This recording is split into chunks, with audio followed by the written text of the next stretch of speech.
Great.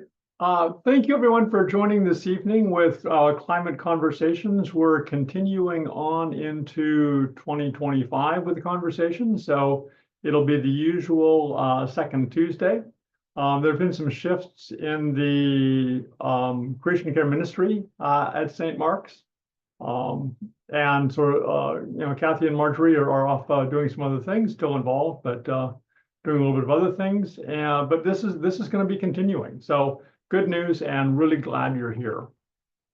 We're going to talk about being an example around environment and sustainability. And the catalyst on this for me is that in January, we've traditionally looked at what the legislature is going to be doing, which is great. And there are a number of people that go down and interact with the legislature and advocate or educate or a variety of different things. And that's not exactly my thing. It's really good that people do it, but not my thing. And said, okay, what else can we do that is going to make a difference for those of us that may not be comfortable going out advocating, demonstrating, whatever else. And so I thought, okay, let's look at what our individual actions can be and what we can do to make a difference and see where there may be some opportunities. So that's our real goal for today. Let's start with the land acknowledgement. St. Mark's Cathedral acknowledges that we gather on the traditional land of the first people of Seattle, the Duwamish people, who are still here. And we honor with gratitude the land itself and the life of all the Coast Salish tribes. So we're going to have our usual format. Opening prayer in a minute, talk about sort of why tell stories, why it's important, open up for discussion. Then we'll look at how to tell stories and overcome some barriers. And then again, some sharing again before we close. Let's start with the prayer. Lord, show us how to make our contribution as we change the way we live, travel, make and consume, distribute and sell, use and reuse energy and products. Show us how to do simple things well in our home, places of work, and daily lives. Show us how to protect the world you made in all its diversity and goodness, from our carbon emissions, global warming and climate change, rising temperatures and sea levels, the displacement of peoples, environmental poverty, harm, and destruction. Show us how and show us why, so that alone and with others, our contribution will make a difference. Amen.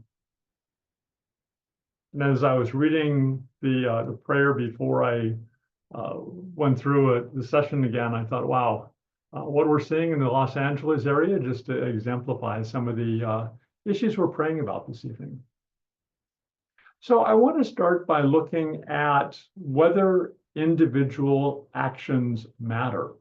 There's a fair amount of controversy around it in one sense, because as more research has been done into big companies and what they've been trying to do, some of the pushback is that the large companies that are responsible for a lot of the climate change that's happening, the issues that are happening, have tried to push the responsibility to individuals rather than taking responsibility themselves. And so things like the carbon footprint are for individuals to take responsibility, even though companies may be creating that carbon footprint in the products that create it. And a number of other examples in plastics and oil companies and fuel, where it's the companies. But the question then is, do individuals matter? Individual actions matter. And it turns out that what we do, you and me, really does. Project Drawdown has done some research and found that individual actions, reducing food waste, LED lights, changing our transport, changing our food choices, changing the products we buy, can result in about 25 to 30% reduction in US greenhouse gas emissions that are needed to avoid dangerous climate change. So that's fairly significant. Doesn't mean we can do all of it. It does mean that, large companies have a big responsibility in there, and you can debate whether 25 to 30% is the right number. But it actually does make a difference. There's another organization called RARE that does behavioral research. And they look at what nudges people to make changes and the impact of those changes and how to do it. And we'll be talking about some of their conclusions as we go along as well. But RARE looked at 7 different things that we can do. Buying an EV for transport, reducing our air travel, switching to a plant-rich diet, not saying no meat, just saying plant-rich, offsetting carbon with the carbon offsets, reducing our food waste, tending the soil so that it sequesters carbon better. And that can be a variety of things of just, building up the soil and using different types of fertilizer or other things, and then purchasing green energy. And their conclusion is that if 10% of people did a change in each of those categories, so 10% of the people in the US switch to an EV, or 10% eat a plant-rich diet, and cumulatively, 10% do those different things, not the same person, can be different people doing different things, greenhouse gas emissions would drop by about 8%. So those individual actions, again, can make a difference. And it would shrink tremendously the gap between what was promised in the Paris Agreement and where we are at this point. So those changes are it's not going to solve everything, but it does make a significant difference. The challenge is that people see barriers to making changes. So I've tried talking, I'm vegetarian. I tried talking about beef-free meals. I've given up. People are not going to give up their beef. And that's okay. I'm not saying you need to. But that behavioral change, which would have a big impact, is really hard for people, understandable. Compost food scraps, inconvenient, difficult to do. Replace a natural gas stove with an electric one. That's going to be cost. I'll wait on that. It's going to be hard to do. These actions to help climate change and a whole lot of others, but most people don't do it. It means changing lifelong habits, changing how we cook or how we eat or how we get to our activities or the types of clothes we buy, any number of different things. We've got habits that have been around for, some of us for decades and decades. It's hard to change those. A lot of people think that the changes we do won't make a difference. I went through some of the numbers on it, but I think my individual action is so small compared to, was it 330, 340 million people? Doesn't matter. Friends and relatives aren't doing it. Neighbors aren't doing it. I don't need to change because nobody else is changing, and my action won't make a difference. And is it rationalization? Well, convenience and conscience. I would love to do these things. 80% of Americans say, climate change and environment is really important, and 20% of people do things relatively.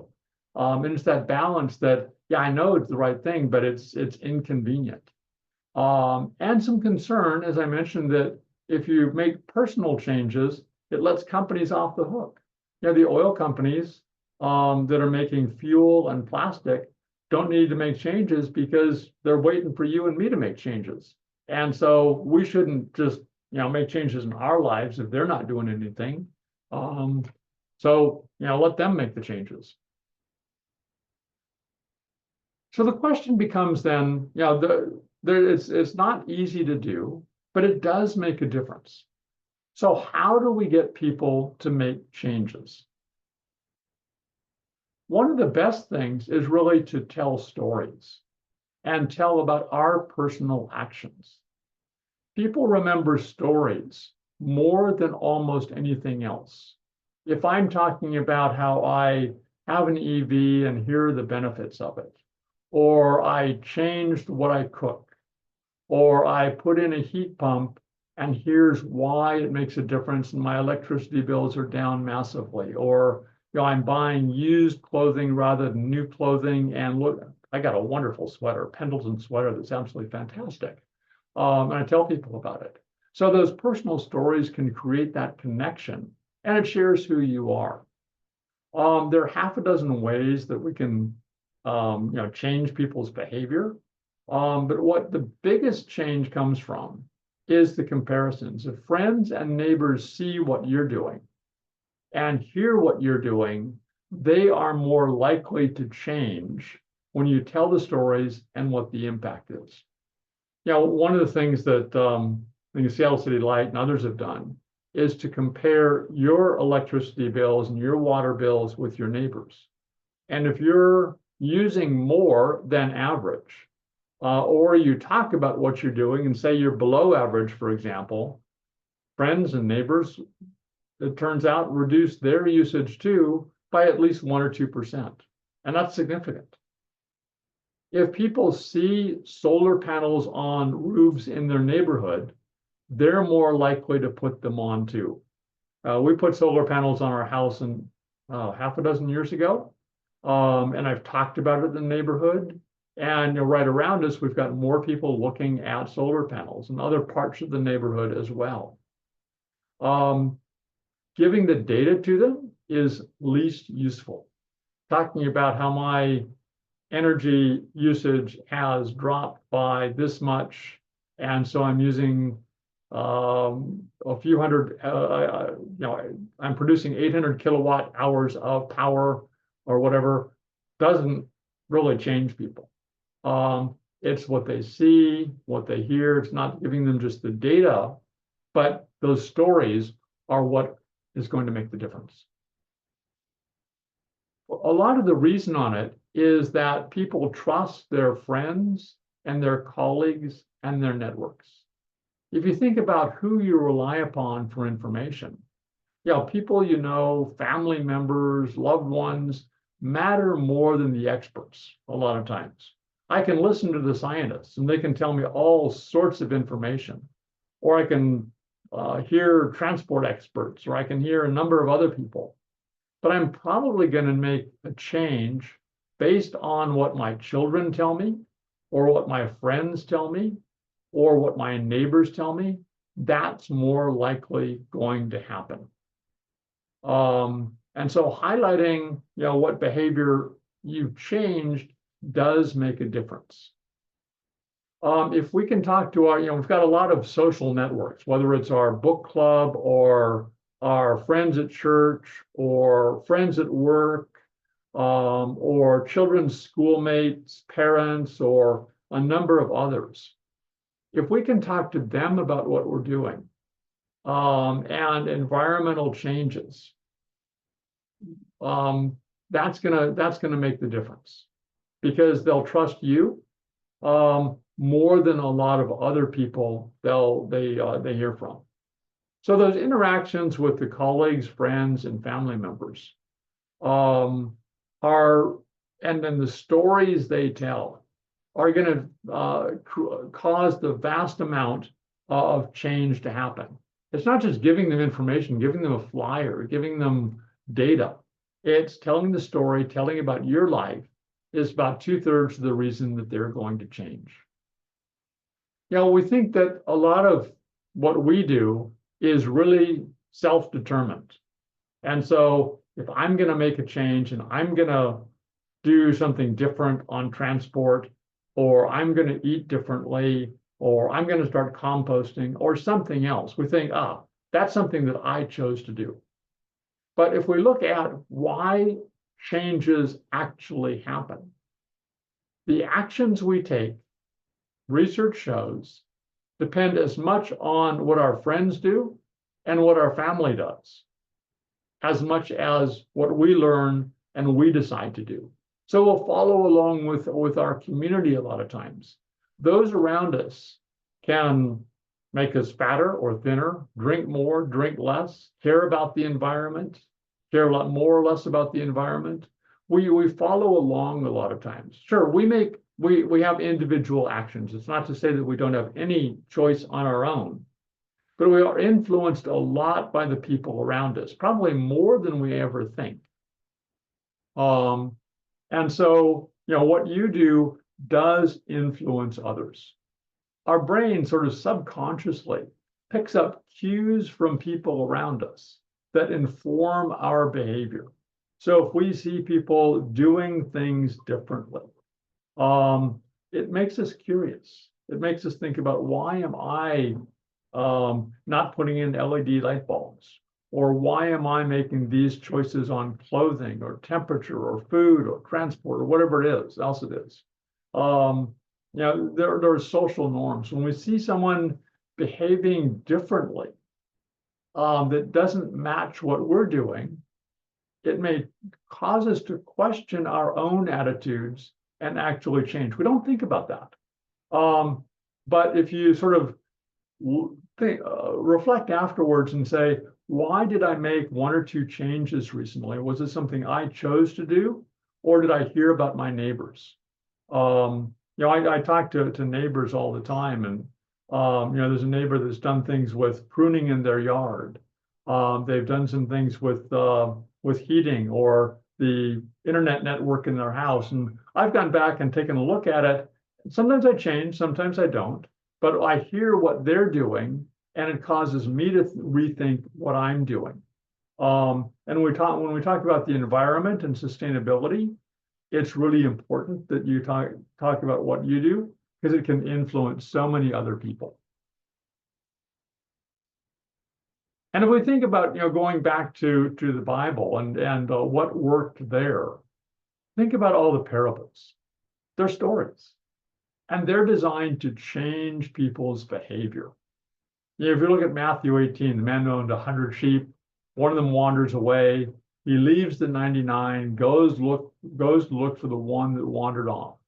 And when he finds that sheep, he's happier than anything you can imagine. The woman who has 10 coins loses one, lights the lamp, sweeps the house, searches until she finds it. Find the lost. In these stories. There are any number of stories within the Bible. And those are a lot of times the things that stick with us and that influence us to change our behavior. And that's why Jesus told the stories. They're examples that people can relate to. And they see the people they can think about in their daily lives that are making changes and what they do, and think, oh, if I have something that's lost, I can change. Or the prodigal son coming back, someone that is lost essentially comes back. I can welcome that individual. The Good Samaritan, taking care of people that are different, is a way that we can take care of people that are different in our lives. So the Bible as well has a lot of stories in it that are designed to change what people do, because stories are so effective. And then sort of the framework on this is, if you can show yourself to be a model of good works, and in your teaching, show integrity and sound speech, other people are more likely to follow along. So it's creating that personal example with the type of behavior you have, and then telling stories about others or about what you do that are examples for what people can do. So I thought, who do I listen to? Who are some good storytellers along the way that have made some differences in there? David Attenborough, environmentalist, does TV show, does movies, does TV shows, talks, research, all kinds of things. Some wonderful series he did recently. It can influence people a lot. Greta Thunberg sort of came out of nowhere within the past, 5, 6, 7 years, something like that, and has been influential, and by her behavior and what she's done has changed the behavior of thousands or tens of thousands of youth who are advocating, demonstrating, setting up groups to act together. She's inspired other leaders who followed her example. Katharine Hayhoe is out talking all the time, a scientist, researcher, has a newsletter that's wonderful. And what she's doing very recently is putting together Get Inspired stories. So stories of people who are doing things. Jane Goodall, primate researcher, now an environmentalist, giving talks all the time, vegetarian. And I think about, why am I a vegetarian? Well, a lot of that comes from hearing Jane tell her stories about being a vegetarian and why it's important, and and talking with her about it. And that helped me change my life. And so, you have probably people perhaps in your life that you're inspired by. And, just think about who's inspired you, what you've done, and the influence they've had on you. It can be your grandmother or your children or your best friend or your pastor or whoever else. People who set examples and think, those people inspired me. How do I inspire others in the same way? We'll stop in a sec for discussion on it, but I did want to mention that, stories and telling people what you're doing is important, but there are other things you can do. Some people do advocate. You can meet with legislators, you can meet with regulators. That can be going to Olympia over the coming months. Legislature's back in session. It can be showing up for city council meetings. It can be showing up for Port of Seattle meetings, Parks Department meetings. There are incredible numbers of meetings. You can talk, you can testify, you can tell your story. That's a way to make a difference, whether it's literally advocating or simply making a statement and telling what you believe. Another is voting and convincing others to vote also. One of the organizations I've found out about recently and am an advocate for now is Environmental Voter Project. And they're simply trying to get people to vote. People who care about the environment, get them to vote. Because their research shows that there are about 10.5 million people for whom environment is one of their top issues, and something like 78% don't vote. So they're trying to get more people to vote. We can vote by ourselves. We can get others to vote and make change that way. But going back, talking, telling your story is an easy way to help other people to change and make a difference to mitigate climate change, improve environmental sustainability. So let me stop there and ask for input, ideas, examples, people that have inspired you, stories that you tell, whatever it may be, some examples. Or comments and questions. Ruth Needy, welcome. Well, I think one of the first people that inspired me was actually Al Gore a long time ago. He's kind of dropped off everyone's radar, but took my kids to see Inconvenient Truth back in the day. Nice. Yeah, a really good example of someone who just took a challenging situation and turned around, has a different focus, inspired people. Good example. Richard, I just have a comment. Yeah. I really appreciate that you're talking about the power of people influencing each other. And it's a whole, that concept, social behavior change and peer-to-peer influence has been around for years. But I took classes in it. Yeah. So it's fun. It's really fun to hear you talk about it because it still matters. And it sounds like the research that you found may be more recent. So anyway, I just wanted to say that. Thank you. Thank you. You're right. It's been around for, the stories from the Bible have been around for a long time too. And the research that you and I heard, how shall I say, a number of years ago, whether in school or someone else, but good point on it. It's been around for a while, and it's something a lot of times we forget. It's just looking at what to do and how to do it. But thank you. Yeah. I would couple this with what Richard said, and because we honored him today, I'm going to bring up Jimmy Carter. I remember the living room chat or however it was framed, of him and his cardigan asking us to sacrifice. I was a young adult and we lived in a cold place, and I don't remember exactly what step I took in the moment, but I remember the invitation and the request. You and me too. I like that. Yeah.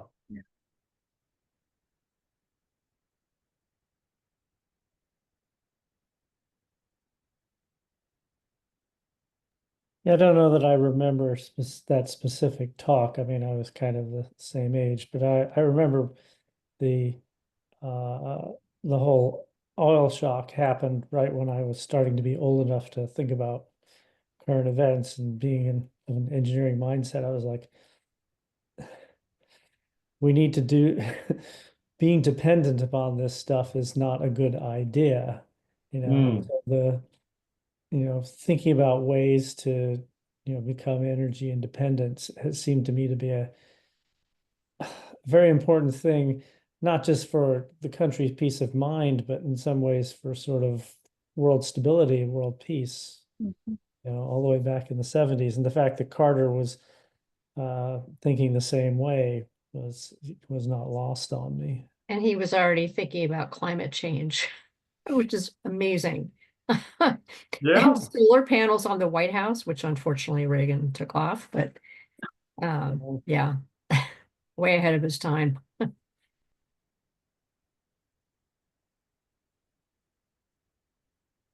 I was reading a book, Silent Spring Revolution, recently, that looks at, the environmental initiatives from the 50s through the 70s. So it sort of goes through Carter. But the stuff that happened in there that I forgot about, and what Johnson did, and even Nixon on it, and then Carter, absolutely, and then Kennedy as well. It's just, a lot of changes in there. William Douglas from our neighborhood, in a sense. And just sort of reminding me, oh, all these things were happening. I wasn't always aware of them. I was a bit young at that point, but some of them I am aware of and had forgotten. So it's like, Carter and the Cardigan, and more recently Al Gore. A lot happened. I'm thinking of I think that indigenous peoples right now Mm. are influencing us in a significant way because they're consistent. I mean, they're being who they are, and it just the way they do things is a way they're telling their story. And expressing a consciousness that is so integral with the natural world that I think that that's another example of influencing perspective and action.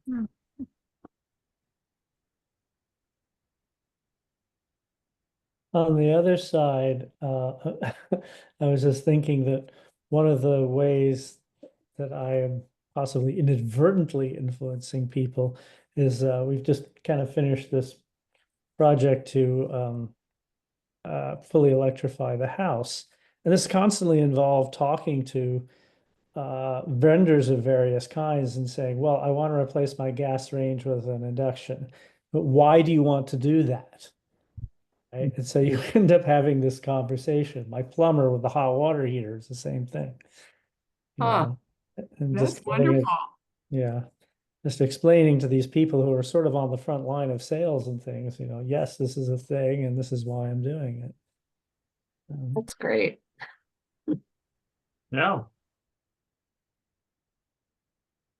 Oh, I'm thinking this is in the future, but I'm imagining that when St. Mark's achieves carbon neutrality by 2030, that can be a story, and it can be influencing other Mhm. churches, other institutions.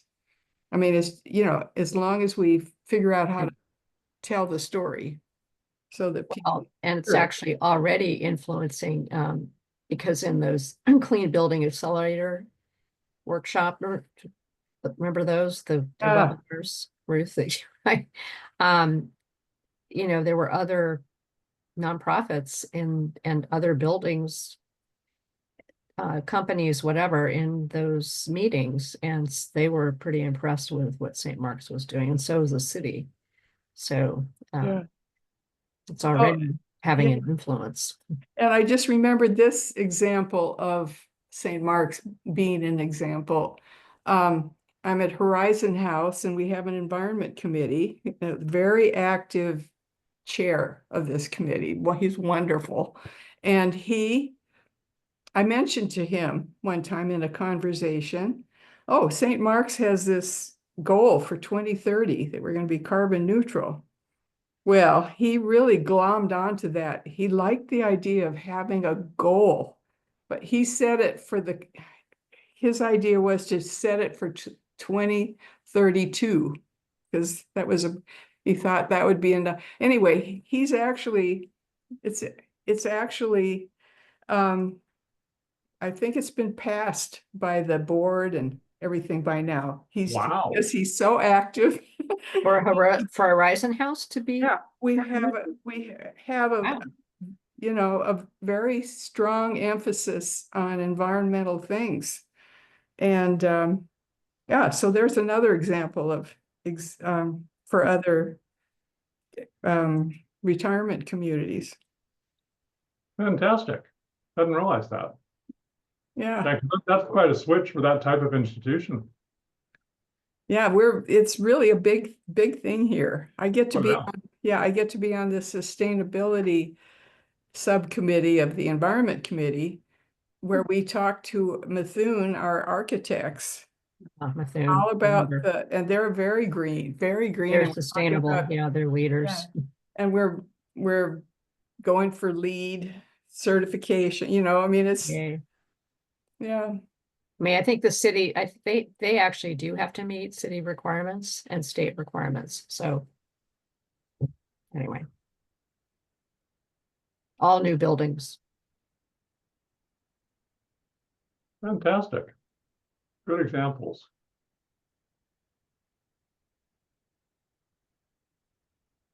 Let me go back and continue on with the second half. And then we'll stop again at the end as usual and share some more ideas along here. So what I wanted to look at next is how do we talk about climate change or the environment? And one thing I'll mention a little bit later is looking at the words we use, because climate change and green have become challenging words to use. It just sort of sets people off. Some people are totally in favor of it, and for some people, it just totally turns them off. So there are other words that can be used. I still have climate change in here, and I need to start changing the way that I talk about things in a sense, and I'm gradually doing that. So that's the same thing, but it's using different words that can be more acceptable to people. So it can be hard to know how to bring up the concept of environmental sustainability or climate change or whatever you want to call it. Because people find it difficult to talk about things. But the secret is really talking about something about what you're doing, big or small. It can be, Richard just talked about putting in the induction stove. It can be changing a light bulb that makes a difference. It can be wearing a cardigan that makes a difference and turning the heat 1 degree different, for example. Could be something relatively small in there. Doing something makes it easier to cope with the concept of making a change. There's all sorts of intimidating information around. But if people can think about, oh, my friend made this small change or that small change, it makes the whole concept easier. And again, telling your story can be a lot better than using data and talking about numbers, because people identify with the story, as we were talking about earlier. So, what works well? If you are talking about, some kind of data or information, making sure it's from reliable sources. You'll see some quotes in here or sources of things like from Project Drawdown or from Yale University, or big organizations that people can rely upon. It's not Richard went out and counted the number of cars in his neighborhood, or my friend Tim was doing a bit of research and found this. It's using the credible sources of information. People believe in those credible sources more. I realize there's skepticism at this point, and there's belief in TikTok and whatever else. But for many people, the good sources actually do matter. When we're talking about what to do, we can talk about the problem, but also talk about the solution. And that solution is really what's nice. I've got a number of friends that complain, and I say, okay, so what do you do about it? They don't have a solution. They just complain. But if we can say, well, to reduce energy costs, we put in heat pump or change the thermostat or wear different clothes or put on an extra layer, whatever it may be, or to make our meals more enjoyable. We used more spices or a different recipe or whatever it may be. It's Veganuary this month, so we tried a Veganuary recipe is a solution, for example. And a lot of times talking about what matters to people, whether it's jobs or pollution or weather. The situation in Los Angeles at this point, very unfortunate, but it can be a catalyst for the conversation. Talking about new jobs that relate into environmental change, solar power, wind power, electricians, technicians for cars, all kinds of things in there. The impact of pollution in our home from methane gas, from the gas stoves, for example. Talking about things that relate into people's lives. What doesn't work well is simply bombarding people with research. We think that money talks. Well, you give me $20 and I'll make a change now, but it won't last. And so trying to say, okay, we'll do monetary rewards really doesn't change people's behavior. It's seeing the actual change in other people that's going to make the difference. That's not to say money doesn't matter. It can. Telling people what to do. It's like if I tell my kids what to do, they'll do the opposite, right? Same thing with your friends. You tell them what to do. It does not work as well as setting an example.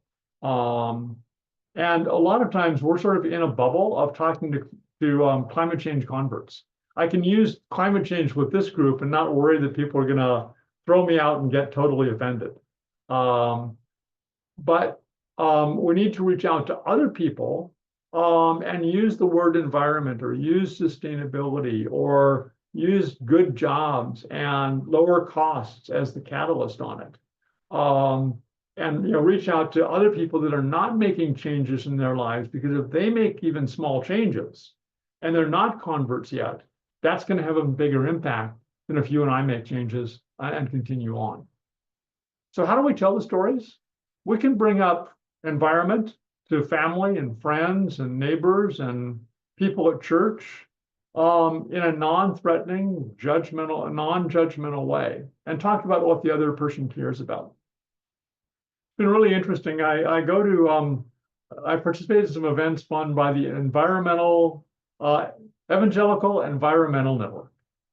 And most of the people in there are evangelicals. I don't consider myself an evangelical.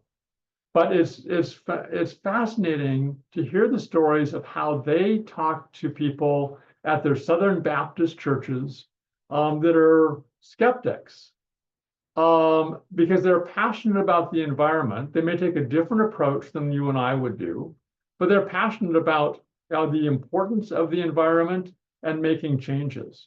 And they'll tell stories about what they're doing in their lives.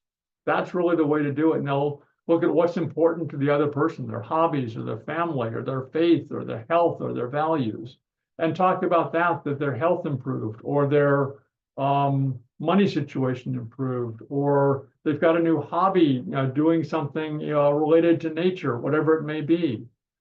Let them know the actions that you're taking related to what's important for them. It can be with kids, it can be with activities at church, it can be book club, it can be jobs, it can be how you get to work, it can be any number of different things. And you can also talk about why it's important to you and what the impact of that is. So it's making a difference in your life, but it's also making a bigger difference on the environment and making it something that people can relate to. Another thing is looking at the high impact behaviors. So we can talk about don't use a straw, or take a reusable bag to the store rather than a plastic bag. Good things to do. If you compare that, though, to the impact of reducing food waste or switching one meal a week to plant-based, or using less meat, more vegetables in the meals, or driving less, those driving and eating and clothing choices are going to make more difference than the straw. So it really is choosing what's going to make a difference and how important it's going to be in terms of what you focus on when you're talking with people. Tell stories that make it relatable and human. You can talk about your walk through nature and what you saw as you went through, or you can talk about your electricity bill, or you can talk about the health of children at school and what the difference is between different types of activities that people are doing.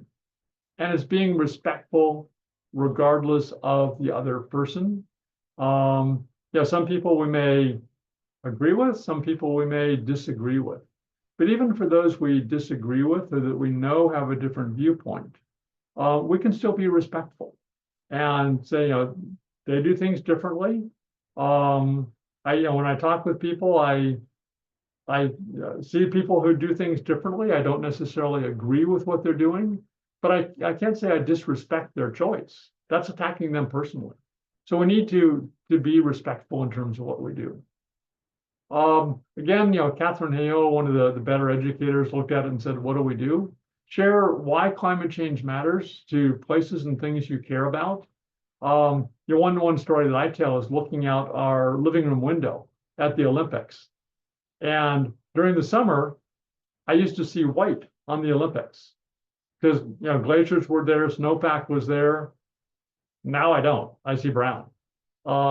And to me, it's far away in one sense, but it's very personal. And I do go over to the Olympics, and it's a place that I care about. And so it's very easy to talk about that or other things that are around me. Talk about how environmental changes are affecting people around you.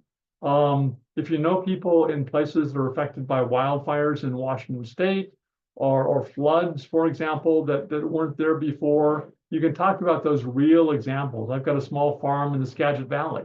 And so I'm in touch with farmers there, and I hear about the floods and the impact on their lives and when they can plant or when they cannot plant. Those are things that are affecting me, and I can talk about those. You'll have different things in your life you can talk about. And again, don't use climate change or green. Environment is sort of a different way of looking at it, but especially climate change and green can set people off. But begin by talking about hobbies or sports or faith or pets, people and their pets. Wow. You have a positive story about a pet and you've got a lot of people convinced. It just bonds people together. Connect those stories and the things they care about to the environment and how what they do around these things can affect the environment. And then look at solutions that they can use to make a difference, and talk about successes, in your own life, things you've done around electricity or temperature or transport or reducing waste and how you've done it, or composting or buying things differently, buying secondhand, any number of things. Why does it actually make a difference? And give good examples to people. It needs to be local. I spend part of the year in Singapore. I don't talk much about Singapore. No one cares about it. Very few people care about it. So if we're giving examples of, oh, there's a flood in Thailand that wiped out electronics factories. People really don't care about it. Thailand is way too far away. We need to make it local in Seattle or the Puget Sound area. That's what people are going to care about. Again, the credible information, credible sources, whether it's Project Drawdown, people like Catherine Hayhoe or Jane Goodall, Al Gore, David Attenborough, Yale, others that are credible, and make it easy, things people can see, easy ways that people can make changes in their lives that are simple. And I've started talking much more about what the financial benefits are or what the health benefits are of making these changes, because that's what really matters to people. If you look at, go back and I hate to raise the elections in one sense, but you look at what mattered to people, a lot of it's money, prices. Some of it is health and healthcare. Those were much higher than anything about the environment in terms of what people care about. And so if we can relate those in, or other things that people care quite a bit about, family is another one, that's going to make a big difference. There's a how-to guide Nature Conservancy's put out, has some good tips in it. Meet people where they are, make connection, start with what's happening, really easy. Changes in Seattle, building codes are changing, climate is changing, weather's changing, any number of different things. And it's a conversation with people. It's not winning, it's starting a conversation that you can continue on later. And really focusing on the individual and what's important to them. So the cheat sheet, ask what's important to people, listen to what they say, sort of reflect back to them of, well, if this is important to you, here's something that, it's important to me too. Here's something I did in that area. We don't have a dog, but I take care of my dog differently. I drive differently. I eat differently. I do whatever differently. Agree with them and share your story. So sort of a very easy cheat sheet of how we tell stories, what we do, and how we engage with people to be more effective when we talk with them. So I want to sort of look at it of who can you talk to? Have you told stories? And if so, what's worked well for you? And if you've had difficulties telling stories, what's the challenge been? And how might we be able to overcome that challenge? So, have you been, telling stories, talking with people about changes you've made along the way? What's worked? What hasn't worked?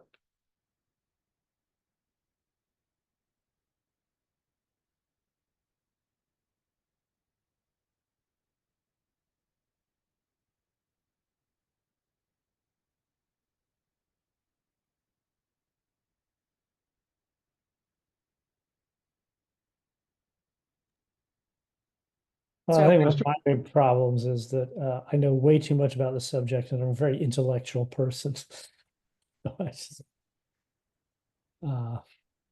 trying to stick to things that are more neutral is extremely difficult for me. I'm not very good at it.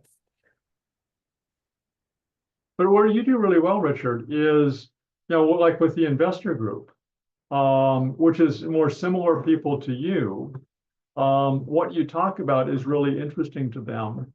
And then, while you're talking about something that's a complex topic, you're also talking about what you've done in your home. And so you think about, because I've heard you in some of the groups, and it hits for the right audience. You can connect into them better than I can, and you tell your story about what you've done personally. It makes a difference for people. That's my view on it.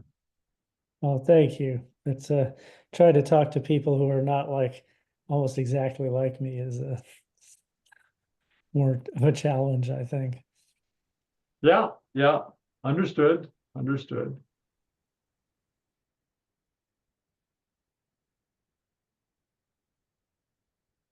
So when my sister visited a couple years ago, she noticed my compost pail.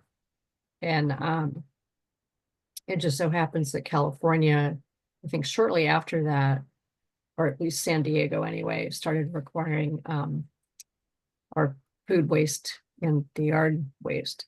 But she can't use what I used because she has ants. So yeah, because it's California, you know, Yep. ants and other bugs. So her solution was to freeze the food waste Oh. before she put it out in the yard container. Interesting. So, you know, so she's still doing it, but it's just a different practice. But at least what I was doing made her think about it. And then when she had the opportunity, she tried, and then, but she had to come up with a different solution, which is fine. And I told her I completely understood. Oh, absolutely. Mhm. Yeah, but you're the catalyst for her changing what she's doing in a different way. Yeah. Yeah.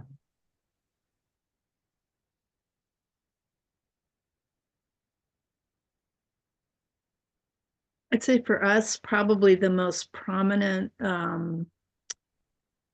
story opportunity or initiate point of initiation has been getting a heat pump Mm, after the super hot spell 3 summers ago, and we knew we were going to have to change from an oil furnace anyway, and we were able to install that. We were blessed enough to be able to afford that, but it has led to a number of conversations with other neighbors and other people who come to the house and see the unit because it's right by the front porch, and just an opportunity to talk about, you know, what works, how have we liked it, was it worth the, has it been worth the investment, commiserating with some others about how it doesn't feel as warm, but we feel like we're doing a good thing, and so that kind of offsets some of the different performance of the machine. Yeah. yeah. Fantastic. Good example.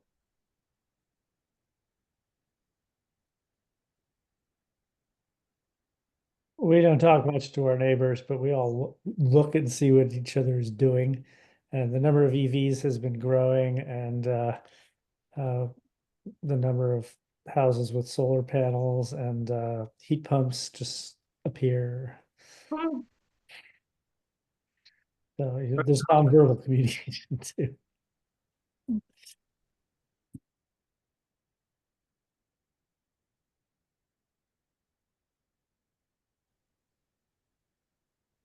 I'll tell one story about another person, and pick on Marjorie. Sorry, Marjorie, but remember we were having I was talking about food at one point, and Marjorie is not going to get rid of beef in her family, which is fine. But she said, okay, what I do though is I use less meat, more vegetables. And so it's made that shift, which still has massive impact. And just, hearing that story of, oh yeah, there's a different way to do it, of still have meat, because people are not going to change their habits, but make a difference in terms of the climate impact of the meals, in a relatively simple way that people don't mind, is to me really impressive. And so it's sort of a learning for me from that. And I don't use Marjorie's name, but I tell the story of that to other people about how you can, change what you're doing a little bit. So it works. Well, Didn't mean- yeah, but- my dad was a meat cutter, so Not but yeah, insane, but- I mean, we just, maybe eat beef, maybe once a week or something, whereas it used to be kind of the go-to thing to eat. Yeah, And yeah. I think all things in moderation for me. I'm kind of maybe too much that way, but Carolyn White and I were talking one day. She said, I talked about hanging out my clothes to dry or hanging them up to dry. And she said, oh yeah, I've kind of gotten out of that. It's a real hassle to do that with my sheets and my towels. And I said, oh, my sheets and towels go in the dryer. But I hang my clothes. So, I mean, I'm sorry, but I'm just not going to hang my towels and my sheets. Yeah. But I know I use my dryer a lot less than I used to. So it's just moderation. Yeah, perfect examples. Yeah. Oh, I just thought of something I do that slips in the something. I eat almost no beef, but I have this one holdout, which is they have these wonderful roast beef sandwiches not every week, but every now and then at Horizon House. And with caramelized onions, and they're so good. And they come with these wonderful bistro chips that they make homemade, Horizon House makes, and I just love them. Anyway, so my way of sneaking in the fact that I don't really eat very much beef is that I mention that I love this. I get to eat beef when when these sandwiches come, and it's kind of a way of demonstrating not eating beef. Perfect example. Yeah, exactly. Yeah, 90% of the time you don't, 95%. No, yeah. That doesn't mean I don't like some other things though, too. Yeah, I think we can all change a few things. Well, I was thinking about that as sort of a way of self-discipline, of being able to anticipate how much you're going to enjoy that sandwich when it comes. Mm-hmm. Or I'll speak for myself, kind of make a deal with myself that if I can hold out until that sandwich comes, Yeah. I cannot be having the burger cooked on my home stove or whatever the equivalent would be. Yeah. Yeah. Excellent example. Good.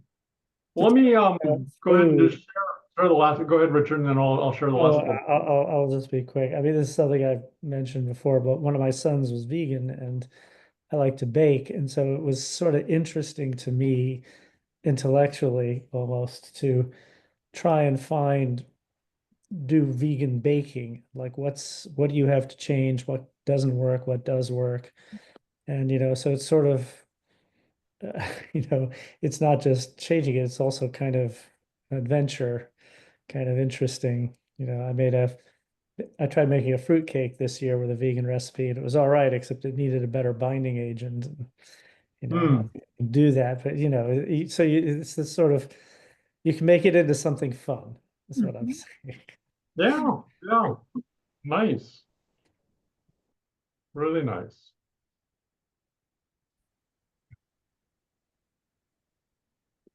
Of course, no one except me likes fruit cake, so that wasn't so good. Well, feel free to share.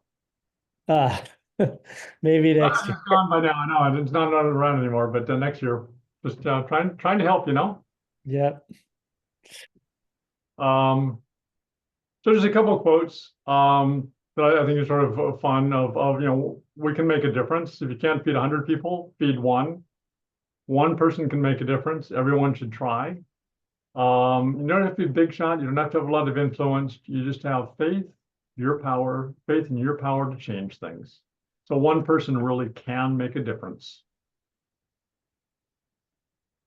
In our closing prayer, Lord, make me an instrument of your peace. Where there is hatred, let me sow love. Where there is injury, pardon. Where there is doubt, faith. Where there is despair, hope. Where there is darkness, light. Where there is sadness, joy. Amen.